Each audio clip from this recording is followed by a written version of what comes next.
Muito bem, meus irmãos e minhas irmãs, chegamos a mais uma pré-aula. Eu sou o seu professor, Rafael Lincoln, e você, nosso querido irmão e irmã, seja muito bem-vindo a participar desses breves comentários, essa cosmovisão que eu tenho certeza que ajuda você a preparar as suas aulas, a se antecipar para que quando chegar o dia de você lecionar na sua classe, você tenha um norte, um caminho a percorrer. Nós estamos comentando as lições bíblicas EBD do terceiro trimestre de 2026. Nós estamos com o tema A Igreja dos Gentios, da chamada missionária à consolidação do Evangelho entre os povos. Eu já quero aproveitar, meu irmão e minha irmã, a te convidar a se inscrever aqui em nosso canal, ativar o sininho. Toda semana nós lançamos um vídeo novo que eu tenho certeza que tem sido bênção nas vossas vidas e tem auxiliado aí nos seus estudos, sejam eles pessoais, nos seus devocionais, ou seja, nas preparações das suas pré-aulas. Hoje nós estamos na lição de número 5, que tem como tema Cristo entre os filósofos. O Deus desconhecido se revela. Então nós vamos começar aqui falando sobre o texto áureo que se encontra em Atos, capítulo 17, versículo de número 30, que diz o seguinte. Deixa eu só aumentar um pouquinho aqui para facilitar a nossa leitura. Texto áureo, Atos 17, 30. Mas Deus, não tendo em conta os tempos da ignorância, anuncia agora a todos os homens, em todo lugar, que se arrependam. A verdade prática, a obra evangelística floresce quando o coração sensível do Espírito ou ao Espírito discerne os tempos e proclama com ousadia a graça salvadora de Cristo. A leitura bíblica em classe se encontra também no livro de Atos, capítulo 17. Nós vamos ler aí os versos 15 até o verso 20. Depois nós vamos pular para os versos 30 até o 32. Então, começamos dizendo o seguinte. Atos 17, 15 até o versículo 20. E os que acompanhavam Paulo o levaram até Atenas, e recebendo ordem para que Silas e Timóteo fossem ter com ele o mais depressa possível, partiram. E enquanto Paulo os esperava em Atenas, o seu espírito se comovia em si mesmo, vendo a cidade tão entregue à idolatria, de sorte que disputava na sinagoga com os judeus e religiosos, e todos os dias na praça, com os que se apresentavam. E alguns dos filósofos, epicureus e estoicos contendiam com ele. Uns diziam, que quer dizer este paroleiro? E outro, parece que é pregador de deuses estranhos, porque lhes anunciava Jesus e a ressurreição. E tomando, levaram a Areópago, dizendo, poderemos nós saber que nova doutrina é esta de que fala? Pois coisas estranhas nos trazes aos ouvidos. Queremos, pois, saber o que vem a ser isso. É o verso 30, Paulo já fazendo ali a abertura da sua pregação, a introdução, ele chega no verso 30 dizendo, mas Deus, não tendo em conta os tempos da ignorância, anuncia agora a todos os homens, em todo lugar, que se arrependam, porquanto tem determinado um dia em que, com justiça, há de julgar o mundo, por meio do varão que destinou.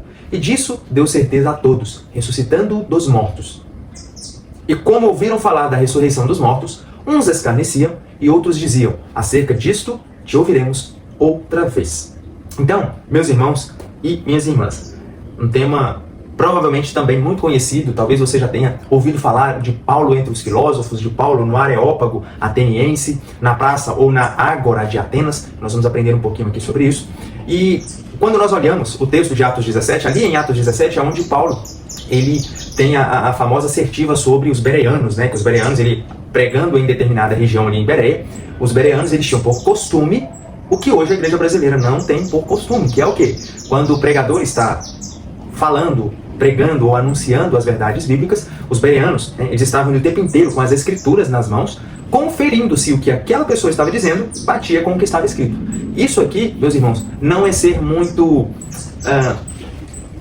levar ao extremo das coisas. Com o Evangelho, com a palavra de Deus, nós precisamos sim levar ao extremo. Hoje, e por causa dessa falta da prática bereana em nosso país, em nossa sociedade, em nossa cultura, o que nós temos visto é uma atrocidade, uma banalização, um escárnio do Evangelho por parte de grandes pregadores, de grandes denominações, porque as pessoas estão apenas acreditando naquilo que ele é falado, sem conferir e repetindo como se fossem papagaios, sem ter a devida veridicidade daquela palavra, sem ter a comprovação se o que aquilo que foi falado realmente comprova com o que é bíblico. Então nós precisamos voltar ao mesmo espírito que havia nos bereanos, a prática comum que os bereanos tinham. Então, voltando aqui no nosso contexto, quando Paulo ele parte ali de Bereia, ele chega até Atenas, que era uma grande cidade, digamos assim, uma grande cidade grega, célebre, importantíssima e muito conhecida por sua erudição, arte e a tradição filosófica. O que é isso, hein, Rafael? Os atenienses eles eram conhecidos pela sua sabedoria. Os gregos, por si, talvez você já tenha ouvido falar sobre isso, os gregos, eles tinham uma espécie de adoração à sabedoria. O saber era o principal meio de diversão, de hobby, digamos assim, dos gregos. E a cidade de Atena, obviamente, Atena, na cultura grega, nos meios deuses, no apoteão dos deuses gregos, né, Zeus, Hades, Poseidon, Atenas é a deusa da sabedoria. Então, ali, a célebre cidade de Atenas, ela era muito conhecida pela sua erudição, a sabedoria, era muito conhecida também pela arte, né? A gente vê aquelas esculturas belíssimas que os homens e mulheres, os artesãos daquele período, esculpiam à mão, fazendo ali grandes estátuas, grandes imagens belíssimas, belíssimas. A arte grega, ela é muito bela, né? Com os riquíssimos detalhes, e também pela sua tradição filosófica. Por quê? Porque foi dali, de Atenas, da região grega, que surgiram os grandes e os maiores teólogos, os maiores filósofos que nós conhecemos quando você estuda filosofia, como por exemplo Platão, Sócrates, Aristóteles. Esses grandes homens vieram exatamente dessa região, exatamente desse ponto.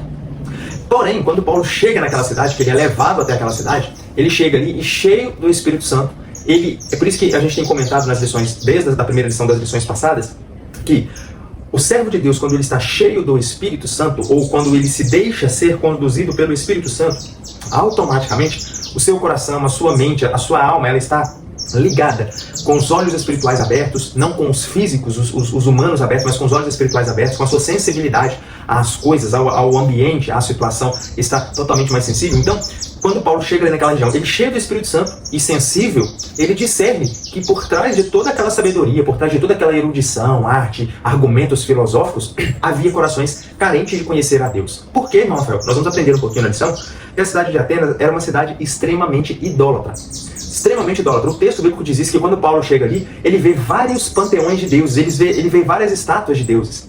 E na praça onde ele estava, na Ágora ali de Atenas, aonde ele estava, era uma região que tinha as estatuetas. Cada uma, e embaixo tinha lá, ao deus Apolo, ao deus Zeus, ao deus Poseidon, e assim sucessivamente, com vários deuses sendo apresentados, mas nenhum deles com a capacidade de salvar aquelas almas carentes, aqueles corações abertos. Então, no ponto de número 1, antes de nós adentrarmos, né, sobre a particularidade dos gregos, dos filósofos, nós vamos falar um pouco sobre o contexto histórico, cultural e religioso de Atenas. A gente deu uma abertura, a gente vai introduzir um pouco mais aqui agora. Então, contexto histórico, cultural e religioso de Atenas. Atenas era o centro intelectual marcado pela idolatria. Quando Paulo ele chega ali em Atenas, por volta do ano 50, como eu já mencionei, né, esse local, essa cidade, ela era o berço dos grandes mais conhecidos que perpassam séculos, nomes da área de filosofia. Nós temos ali o berço dos filósofos Sócrates, Platão, Aristóteles. Atenas, meus irmãos e minhas irmãs, ela se destacava pelas artes, pela poesia, pela filosofia. Contudo, entretanto, todavia, por trás de toda essa sofisticação, de todo esse embelezamento da arte, da poesia, da filosofia, da sabedoria, por trás de tudo isso, havia o quê? Havia uma religiosidade profundamente idólatra e politeísta. Porque os atenienses, ou os gregos, eles tinham vários deuses. Então você poderia hoje estar adorando, por exemplo, no domingo você está adorando um deus, na segunda você adora outro deus, na terça você adora outro deus. Então era uma religiosidade profundamente idólatra e também politeísta. Politeísta porque no grego a palavra poli significa muitos e teísta, deuses, né? Então muitos deuses. Uma outra religião do nosso presente hoje, século 21, ano de 2026, que a gente tem, que é uma religião politeísta, são as religiões asiáticas, como por exemplo o pluriteísmo ali. A gente tem várias religiões asiáticas que seguem essa mesma linha que os atenienses e os gregos seguiam. E a Bíblia vai descrever, Lucas, quando ele está registrando, ele vai descrever que Paulo, ele compeliu-se em seu coração, ele se sentiu tão sensível àquilo, que ele ficou entristecido, ele ficou triste porque as pessoas estavam entregues à idolatria. E é a cegueira espiritual, a cegueira religiosa, que faz com que as pessoas fiquem, de fato, cegas e caminhando a passos largos para a perdição. O início da evangelização na sinagoga. Como era de costume, Paulo, mais uma vez, a gente está falando isso desde as 4 lições passadas, era um costume de Paulo, antes dele sair para pregar nas praças, para pregar, como nós vimos na lição passada, à beira dos rios, a primeira coisa que ele fazia era pregar na sinagoga. Ele procurava automaticamente uma sinagoga para ele poder iniciar ali os trabalhos de evangelização. Isso, meus irmãos, era estratégia. Vou te dar um exemplo. Quando hoje nós planejamos realizar um projeto missionário ou evangelístico em uma determinada região, a primeira coisa que você vai tentar procurar é uma igreja ou uma denominação parecida com a sua, para você ter ali um primeiro ponto de acesso, um primeiro ponto de contato. Agora, se você chega num lugar que não tenha literalmente nada, não tem igrejas estabelecidas, a religião ainda não foi, né, o cristianismo ainda não foi estabelecido ali, é literalmente do zero, você está desbravando, automaticamente você não tem um ponto de partida, um ponto de apoio para a partir daquele ponto você começar a seguir o seu caminho. Na lição passada nós vimos isso, quando Paulo chega ali na cidade de Filipos, e ele vai nas sinagogas, porém, não havia sinagogas ali, e aí o que ele faz? Ele simplesmente vai para a beira do rio e começa a pregar e a orar junto com as mulheres que estavam na beira do rio, e entre elas acabou surgindo a Lídia, vendedora de púrpura, a Lídia de Tiatira, que foi uma grande investidora do reino, do ministério de Paulo, e foi a porta da casa dela, a partir da casa dela, que saiu ali toda a evangelização, né, o objetivo missionário para evangelizar aquela região, mas eles tinham que ter um ponto de partida. Então aqui da mesma forma, e como era de costume, Paulo ele vai até a sinagoga para iniciar a proclamação do evangelho, e aí ali ele começa a dialogar inicialmente com judeus tementes a Deus, e também com gentios, né, que se convertiam no meio do caminho, mas até esse momento eles eram tementes a Deus. Dali, Paulo agora ele vai para as praças, ele vai para os locais mais abertos, aonde realmente era costume naquele tempo, naquele período, de que os filósofos eles iriam para as praças para começar o diálogo filosófico, a argumentação filosófica. E aí tinha a afirmação, aí tinha a réplica, tinha a tréplica, e tinha todo aquele processo que um ia tentando convencer o outro dentro das suas filosofias, dentro dos seus argumentos. Era assim que os gregos eles viviam nesse período, mais especificamente os gregos filósofos, né? Não eram todos que tinham esse manejo, mas os gregos filósofos. Automaticamente, o grego comum, ele também era dado a essas coisas, porque a sabedoria ela era muito estimada nesse período. E aí a sinagoga ela permanecia assim como um espaço estratégico para o anúncio do Evangelho. Era o ponto de partida de Paulo. A proclamação do Evangelho na Ágora. E aí, os irmãos e as irmãs estão me vendo falar: o que é Ágora, irmão Rafael? A Ágora de Atenas e tudo. A Ágora nada mais, nada menos é do que a praça pública daquele local. Só que nós estamos falando de um texto bíblico que perpassa os séculos, tem mais de 2000 anos, e dentro desse período não se falava assim a praça pública, a praça de Atenas. Falava-se então a Ágora ateniense.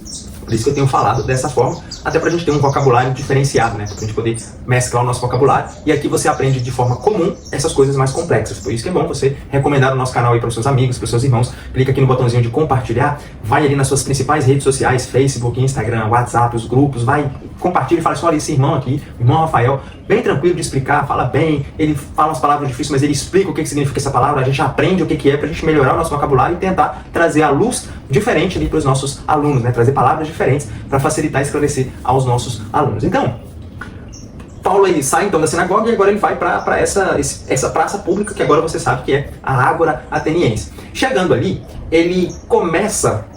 O que os filósofos atenienses eles faziam nessa Ágora? Todos os dias.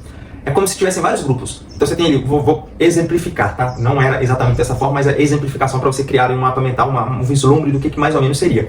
É como se, tipo assim, você tinha ali os discípulos de Sócrates, os discípulos de Platão e os discípulos de Aristóteles. Aí esses três grupos, obviamente eram muito mais, esses três grupos eles iam para as praças e aí eles ficavam ali, esperando ouvir algo novo, alguma novidade. O texto bíblico diz isso no versículo 21, ele fala assim que eles estavam ali ansiosos de ouvir alguma novidade, alguma coisa diferente, porque todos os dias eles já estavam debatendo sobre o mesmo assunto, todos os dias eles debatiam sobre as mesmas opiniões, um querendo convencer o outro, mas nada de novo. Aí chega Paulo, esse movimento revela que o Evangelho, o que ele faz? Ele não se restringe.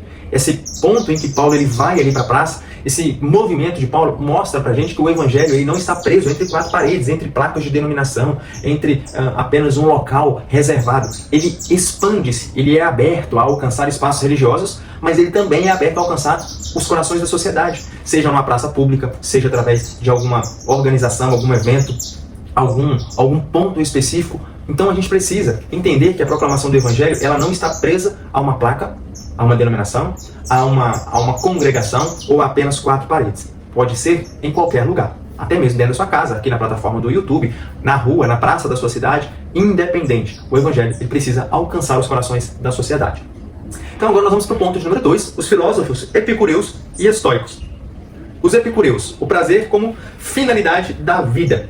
E aí, talvez você pergunte, o que é isso? Nunca ouvi falar sobre isso, filósofos epicureus, estoicos, nunca ouvi falar sobre isso. Pois é, meus irmãos, é por isso que nós precisamos estudar, por isso que nós precisamos folhear as páginas da Bíblia e, ao mesmo tempo, do nosso lado, termos bons livros, boas enciclopédias, bons dicionários que vai nos direcionando e assim a nossa gama de conhecimento ela vai se expandindo, vai aumentando e vai fazendo o quê? Com que a gente tenha mais bagagem para poder conversar, para poder dialogar com as pessoas. Então você vai aprender aqui agora o que seriam os epicureus.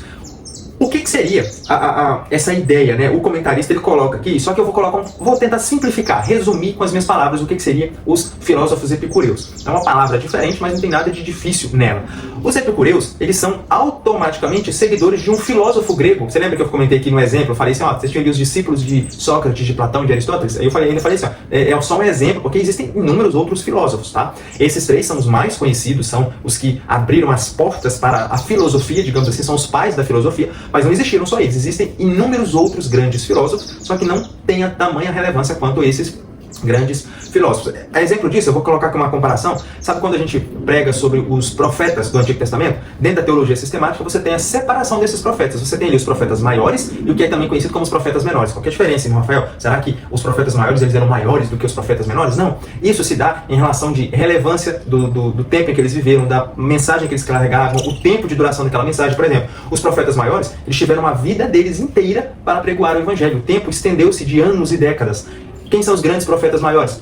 Isaías, Jeremias, Ezequiel, Daniel. Então esses grandes profetas, não é porque eles eram maiores e mais importantes do que os menores, como Malaquias, Obadias, Joel, Amós. Não, era simplesmente por conta da relevância da mensagem, que era uma mensagem importante, cristocêntrica. Era uma mensagem que o tempo dessa mensagem foi um tempo muito longo e entre outras características. Eu estou resumindo. E os profetas menores? Os profetas menores, eles tiveram um tempo menor de profetização, tiveram ali um curto ambiente, né? Não foi algo muito amplo, como Isaías, por exemplo, que ele prega para toda uma nação, e ele prega sobre os povos os nínives, os assírios, para os judeus, os do norte, os do sul, um exemplo. E os menores não, os menores eles pregam apenas para um grupo de pessoas, ou para uma nação, como por exemplo Obadias, ele prega ali apenas para a condenação dos edomitas, né, os descendentes de Esaú, irmão de Jacó. Então é isso, basicamente, a explicação de profetas maiores e profetas menores. Mas aí, você continua ouvindo falar mais sobre Isaías, Jeremias, Ezequiel e Daniel. Pouco você vai ouvir falar sobre Malaquias, sobre Obadias, sobre Abacuque. Você tem os textos famosos deles. Da mesma forma aqui. Então, os filósofos com maior relevância, Sócrates, Platão e Aristóteles, eles eram os patriarcas dessa porta de filosofia. Os epicureus não. Os epicureus são os discípulos de um filósofo grego que era chamado de Epícoro. Por isso, o nome Epicureu. Legal, né? Então, o que esses epicureus eles defendiam? De forma rápida. Eles entendiam que a felicidade e o bem maior, eles são alcançados em busca de prazeres moderados. Eles pensavam o seguinte: eu tenho que viver o aqui e o agora. Eu não tenho que pensar no amanhã. Eu tenho que pensar no meu momento, no meu prazer. Eu sou hedonista. Eu penso no momento de prazer, vivendo aqui e agora. Se é para gastar, vamos gastar aqui e agora. Então essa era uma das linhas que os epicureus seguiam, né? Eles defendiam que a felicidade e o bem maior, eles são alcançados através da busca por prazeres moderados, da amizade, da ausência de dor física e mental. Ou seja, se você não tivesse dor, se você não tivesse tristeza na sua vida, ó, você alcançou o apogeu aqui da nossa filosofia. Já pelo outro lado, e tem um detalhe. Para os filósofos epicureus, a morte representava o fim de tudo, o que justificava uma vida voltada a essa satisfação momentânea, imediata dos desejos. Então, tipo assim, cara, se eu morrer, acabou. Eu não vou mais ter esses prazeres, então eu tenho que aproveitar o hoje, o agora. Vou cair, como você diz, não tem um popular, vou cair matando em cima de tudo que eu tenho prazer, do que eu quero, do que eu gosto. Porque eles achavam que a morte era o fim de tudo. Então viviam dessa forma, entregues aos prazeres. Já os estoicos, quem são os estoicos, irmão Rafael? Os estoicos, ou os estoicistas, eles são uma filosofia de vida que foi fundada na Grécia Antiga por um homem chamado Zenão de Cítio, lá no século IV a.C. Basicamente, ali, bem antes mesmo dos epicureus, no século IV, esse homem chamado Zenão de Cítio, ele fundou uma cultura, um estilo de vida, digamos assim, que era conhecido como o estoicismo. E aí, o que o estoicismo ele pregava? Razão, virtude e autocontrole. Ele defendia que o homem deveria se submeter ao destino para controlar as suas emoções. Esses estoicos, eles eram panteístas, né? Eles adoravam vários deuses, e eles eram fatalistas. O que significa isso? Eles negavam tanto a ressurreição do corpo quanto a imortalidade individual da alma. Por quê? Da mesma forma, eles pensavam, né, como os epicureus, eles pensavam o seguinte: eu tenho que viver aqui agora. Só que a diferença dele é que eles tinham a capacidade de controlar as emoções. Eles adoravam vários deuses e tipo, cara, acabou, eles eram fatalistas, né? Acabou a vida, acabou tudo. Eu não vou ressuscitar, não vai ter essa de imortalidade da alma. E automaticamente isso tudo vai na contramão do que o Evangelho prega. Porque o Evangelho ele prega sobre a ressurreição, ele prega sobre a imortalidade da alma, ele prega sobre o domínio próprio, o controle, né? O planejamento, que é a mordomia cristã, que é você se planejar para o futuro, ter a responsabilidade sobre as suas ações e não se entregar a elas. E aí Paulo, ele é levado ao Areópago, o evangelho diante de todas essas culturas, né, de uma cultura grega marcada por vários ramos, vários estilos de pensamento, estilos de vida, filosofias que foram marcadas. O que é legal é que, imagine agora o cenário, tem ali os grupos dos epicureus, os discípulos de Zenão de Sítio, tem aqui Sócrates, Platão, aquele monte de gente na praça, um aglomerado de pessoas, cada um tentando debater contra, aí vem um homem. Vem um homem caminhando no meio daquilo tudo, sozinho. Ele começa a pregar sobre algo que aqueles homens não ouviram. Por isso que o texto diz, Lucas escrevendo no versículo 28 fala, eles estavam ansiosos para ouvir alguma novidade. Eles estavam ali todos os dias debatendo um com o outro, esperando que alguma coisa nova surgisse. E nesse dia surgiu. Nesse dia, Paulo chega e começa a pregoar a eles, a Jesus, este crucificado, que é aquele que foi ressuscitado dentre os mortos. Ou seja, tudo o que eles pensavam, ao contrário, Paulo veio pregar.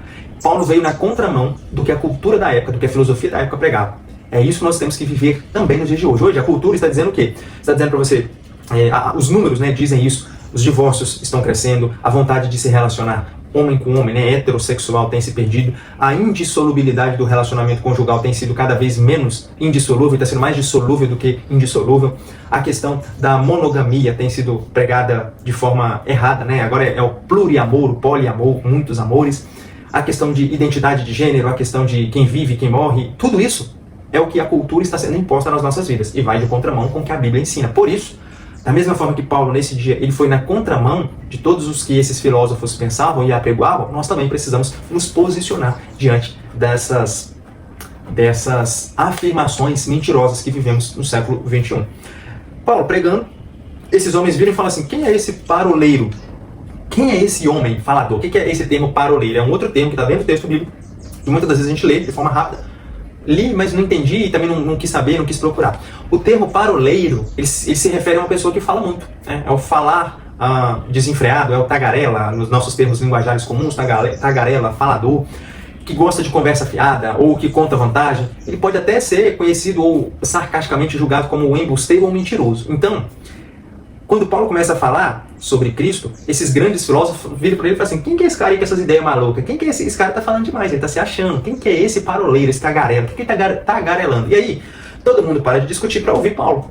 E aí começa exatamente a mensagem de arrependimento, a mensagem de evangelização, uma das mais belas que você vai encontrar nos textos bíblicos. Que Paulo, usando de toda a sua sabedoria espiritual, de todo o seu discernimento, né, automaticamente guiado pelo Espírito, ele começa a levar, ele pega as coisas daquele tempo, daquela cultura, daquele ambiente que ele estava, para iniciar o seu diálogo e chamar a atenção, captar a atenção dos seus ouvintes. E aí entramos no ponto de número 3, o discurso de Paulo no Areópago.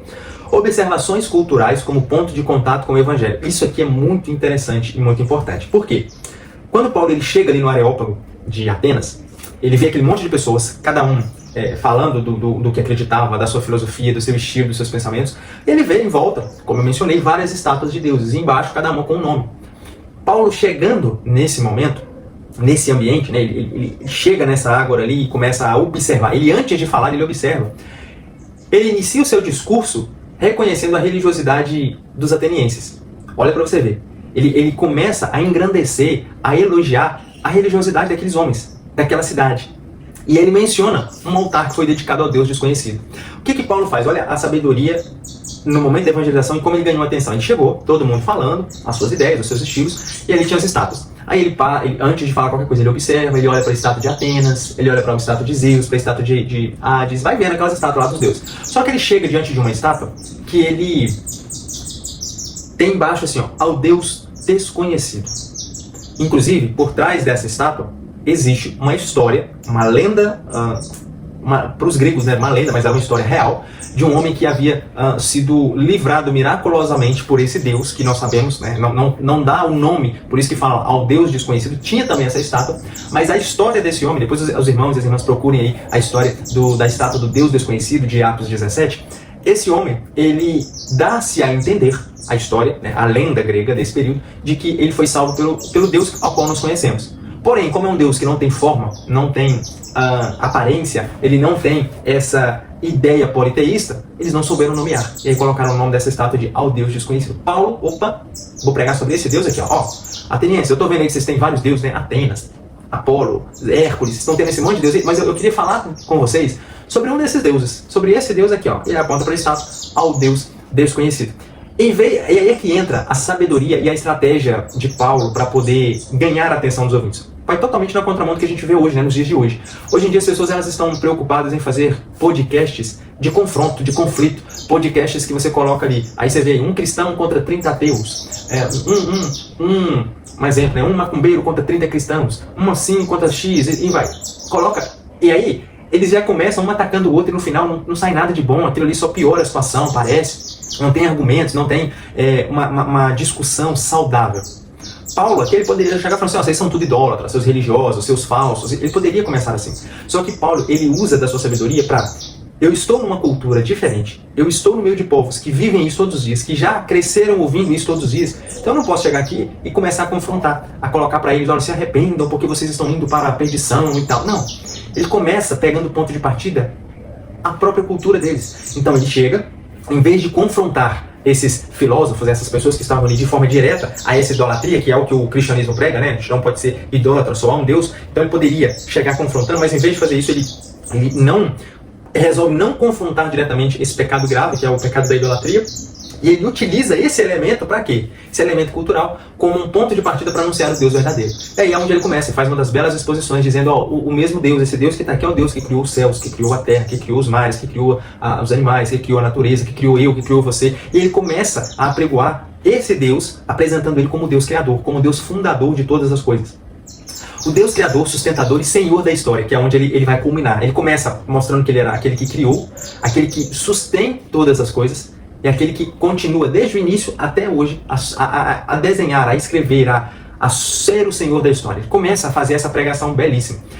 E nessa sequência, quando ele cita, né, porque Paulo na sua pregação aqui do capítulo 17, ele vai citar poetas gregos. Ele chama a atenção daqueles filósofos para citar dois poetas gregos. Ele cita duas frases que eram de dois poetas gregos. Em Atos 17, 28, por exemplo, o apóstolo ele vai citar desses dois poetas, quando ele está discursando ali no Areópago, ele cita primeiro o Epimenides de Creta. Esse Epimenides de Creta, ele que disse o seguinte, ó, nele vivemos, nos movemos e existimos. E aí Paulo extrai essa parte da mensagem, da poesia desse Epimenides de Creta, e coloca para chamar a atenção daqueles homens.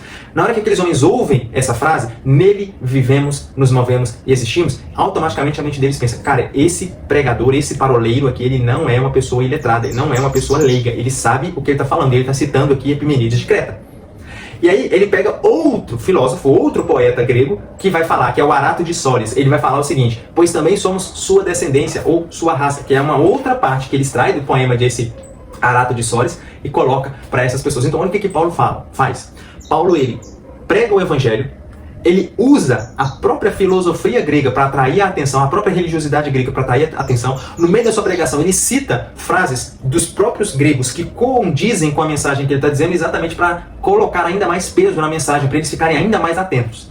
E aí, agora que Paulo tem a atenção dos gregos, a atenção desses filósofos, desses homens, todo o Areópago, a ágora, toda em silêncio, só Paulo falando, e falando de forma convicta, veemente, de forma impetuosa, ali, né, convincente, aqueles homens atentos, Paulo faz a última parte aqui da nossa lição, que é chamá-los ao arrependimento e o anúncio do juízo, que era exatamente o que eles não queriam, que era exatamente o que eles não viviam. Por quê?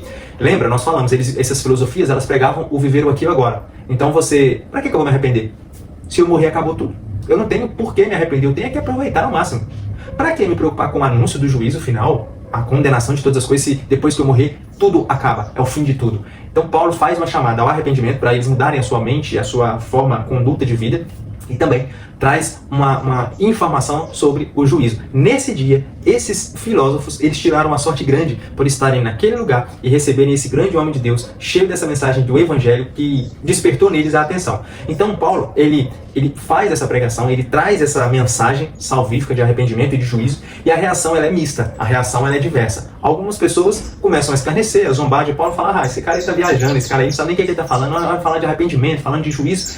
Mas, por outro lado, outras pessoas despertaram um desejo de ouvir a mensagem novamente. E aí, a ponto deles, inclusive dentro desse outro grupo, né, que despertou o interesse de ouvir a mensagem novamente, tinha ali um casal, Dionísio e Dâmaris, que era um casal que ajudaram muito ali no ministério de Paulo nas próximas páginas do Novo Testamento. Eu falo um casal no sentido de ser um homem e uma mulher, né? Dionísio, um homem, e Dâmaris, uma mulher.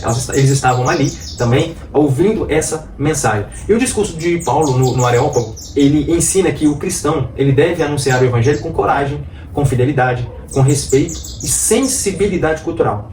Só que com um porém. Você precisa ser sensível culturalmente, entender a cultura do outro, da mentalidade do outro, para você ter abertura e explicar. Você precisa ser fiel, você precisa ser respeitoso, você precisa ter coragem, mas o mais importante, você não pode abrir mão das verdades centrais da fé. Paulo, em momento nenhum, mesmo que ele citou 2 poetas gregos, por mais que ele pegou uma estátua e começou a falar, eu vou pregar sobre esse Deus, por mais que ele usou esses argumentos, em momento nenhum da mensagem dele, ele abre mão dessas verdades centrais da fé. Ele abre mão para ir na contramão do que ele vivia, do que ele pensava para ganhar a atenção desse povo. Não. Ele, respeitosamente, sensivelmente, ele abriu mão de iniciar da forma que ele iniciaria, digamos assim, né, que é chegar numa sinagoga e as pessoas já todas conhecedoras do que ele vai pregar, e aí ele tem que usar outros meios. Ele estava sensível e respeitosamente iniciou de acordo com a cultura daquele povo, mas sem abrir mão das verdades da fé. Então, meu irmão e minha irmã, chegamos ao fim de mais uma lição. Eu te convido a curtir, deixar aqui o seu comentário, compartilhe cada vez mais com mais irmãos, com mais irmãs, para que mais pessoas cheguem a esse evangelho, a esse subsídio teológico que vai ajudar mais e mais pessoas. E no mais, quero agradecer por ter chegado até o fim aqui conosco em mais uma semana. Se Deus permitir, até a próxima aula. Fiquem com Deus, que as suas aulas sejam bênçãos. Tenham uma ótima semana. Fiquem na paz.